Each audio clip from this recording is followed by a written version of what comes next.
Heather McHenry, host of The Writer's Voice, and my guest today is Bill Kirton.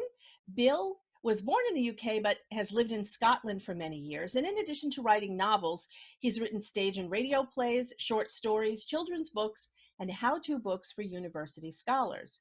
He's also, in addition to being a writer, been a university lecturer, an actor, a director, a TV presenter, and he's been a visiting professor here in the US at the University of Rhode Island. Bill, how are you? I'm fine. That's a very impressive introduction. One of the things I want to talk to you about, we're going to talk about that first, is how you can write all different sorts of things, and for writers to recognize the commonality. So many of us now want to be able to support ourselves with our writing, and we can't. But there are things you can do to make that happen. I've done it. You've done it. A lot of people can do it.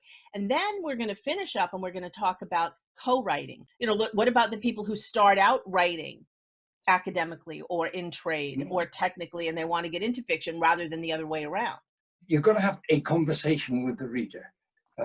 Whether you're instructing them about insurance or oil, whatever, or you're telling them a story about these, I don't know, fairies in a wood or whatever. You've got to be talking to them. It isn't you creating this magical bubble. We're human beings, and we understand how we go through life and how we like people and how we feel about things and what we're afraid of and what makes us do things or not do things. So if we're writing a story or we're telling a story about another person, the person has to have the same kind of makeup that all other people have. And these people, and they're people.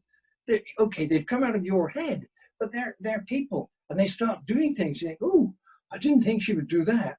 But you write it. You tell her story, and she then tells you why, right? You don't figure out why. She tells you why based on her experiences, right? In fact, to go back to the last novel, and I'm afraid it was 2016. It was published. So it's too long ago. However, that's another story.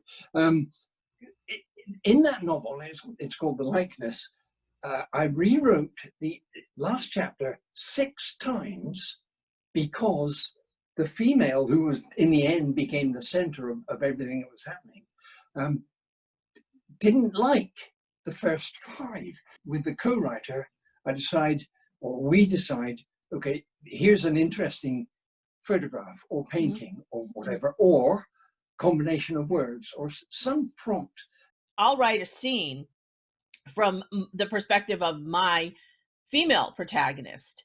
And obviously the other characters in it, males and police and the bad guy or whoever, I'll have them say certain things and he'll say to me, Linda, no, that guy would never say that. In fact, I'm just about to ask you then, and it interests me that you say that her would say, no, a man wouldn't say that. Or maybe her would say, Tony wouldn't say that.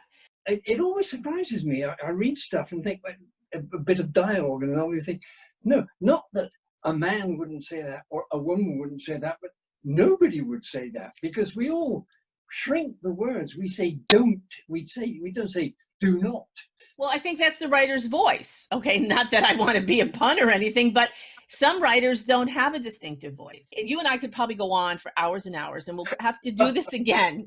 Okay, but our time has come to a close, and I want everybody to know that they can find your books on your website at billkirton.com, and you sell them in both the UK and the US. Absolutely. Thank you very much. So Bill Kirton, thank you so much for joining me here on The Writer's Voice. We'll be talking again sometime soon. Bye-bye. Thank you very much. Thank you. Bye-bye.